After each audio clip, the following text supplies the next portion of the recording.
pessoal, a gente vai falar sobre framework e a equipe da gente ficou para falar sobre servlet.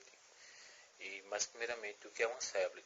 Na verdade, elas são classes em Java que, ao ser instanciadas e executadas em associação com servidores web, elas tendem a gerar requisições ao browser por meio de protocolos HTTP, ou seja, à medida que esses objetos são solicitados, são criados, elas podem gerar como respostas páginas HTML. Como vocês podem ver pelo exemplo a seguir, uma imagem de um servidor recebendo a solicitação do browser, ou seja, do usuário, e ele gerando uma resposta para esse browser que solicitou o usuário. Na verdade, elas são muito utilizadas, essas classes servlet, para a criação de sites dinâmicos, ou seja, que são páginas que são criadas à medida com que essas solicitações são feitas pelo browser. Por ser uma classe Java, muitos acreditam que elas contêm um main, e não é verdade. Como elas são gerenciadas como elas são gerenciadas, ou melhor, por um contain, que são servidores web, eles que são responsáveis por dar suporte a essas classes. Já que o contain, ele parte do princípio de Hollywood, que diz que não nos chame, pois nós chamaremos. Então, à medida com que for necessário, ele é responsável por chamar essas classes ou criar de acordo com a solicitação que for recebida pelo browser, feita pelo usuário. Bom, entre as responsabilidades do container estão suporte para comunicação. Um container ele oferece a maneira simples de se comunicar com seu servidor. Então, o programador ele só vai precisar de se preocupar com a realidade, com a lógica do negócio que está contida em seu servlet, como o exemplo, como aceitar um pedido na sua loja ou como cancelar um pedido.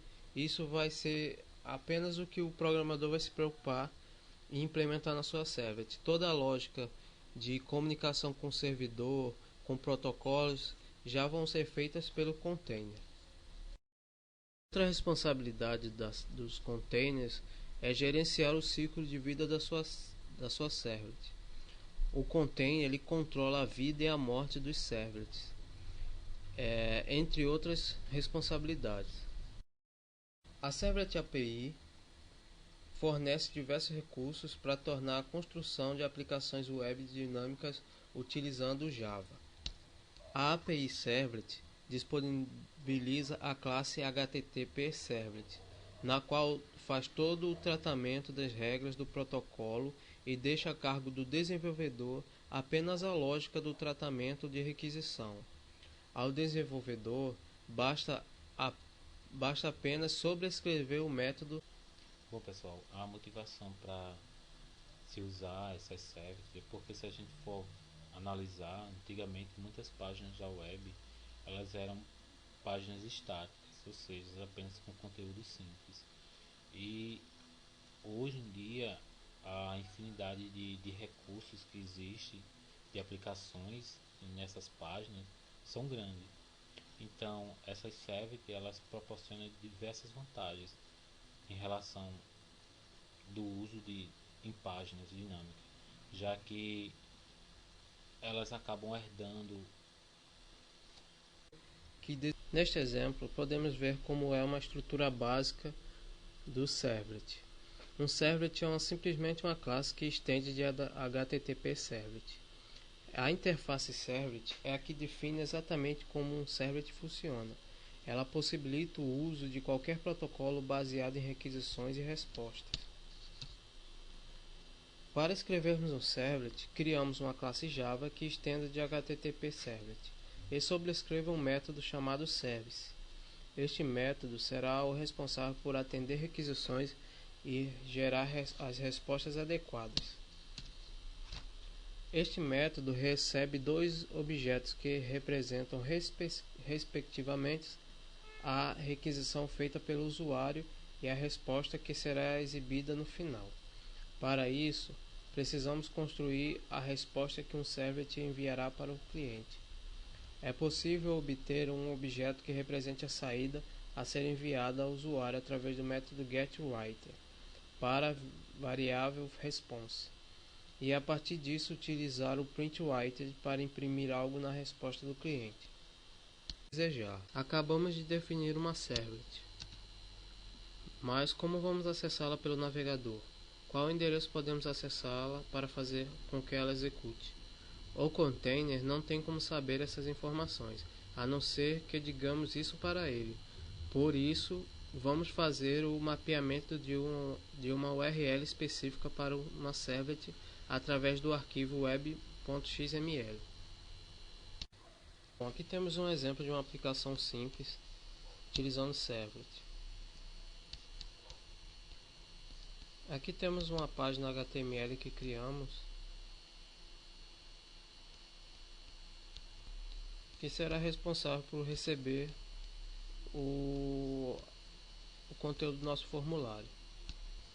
Aqui temos a classe que estende de HTTP Servlet, no qual receberá a requisição e enviará a resposta para o servidor através do componente adicionar contato. Antes temos que iniciar o Tomcat.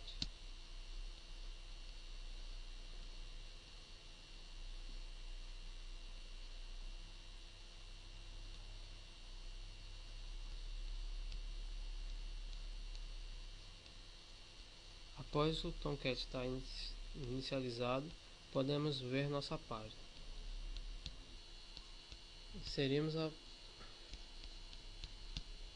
Esta é a página criada no projeto.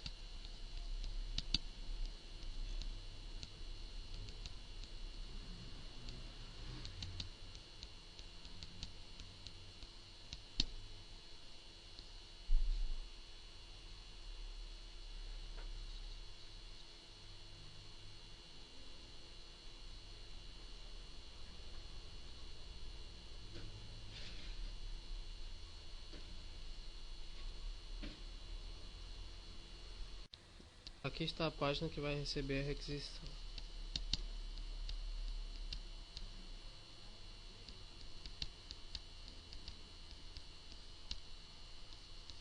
E essa é a resposta. Bom, pessoal, podemos concluir que o Servlet ele é um framework, pois, como diz alguns autores, John, ele diz que um framework ele é um conjunto de classes que constitui um projeto abstrato para a solução de uma família de problemas. Então, vimos que a classe Servlet ela estende da classe HTTP Servlet, no qual ela acaba meio que sobrescrevendo os métodos, por isso ela é considerada um framework caixa branca, já que ela estende, lembrando que o framework caixa branca ele exige que o desenvolvedor ele tenha realmente um conhecimento sobre aquele framework, um conhecimento sobre a sua estrutura, para que ele possa realmente realizar a implementação, e acaba sendo mais difícil, ao contrário da caixa preta, o framework caixa preta, que exige que não tenha tanto conhecimento sobre a estrutura interna do framework, pois acaba sendo mais flexível para que o programador, no qual ele pode usar de composição para reescrever os métodos, não precisa estender, ou seja, não precisa ter um conhecimento a fundo sobre o framework em si.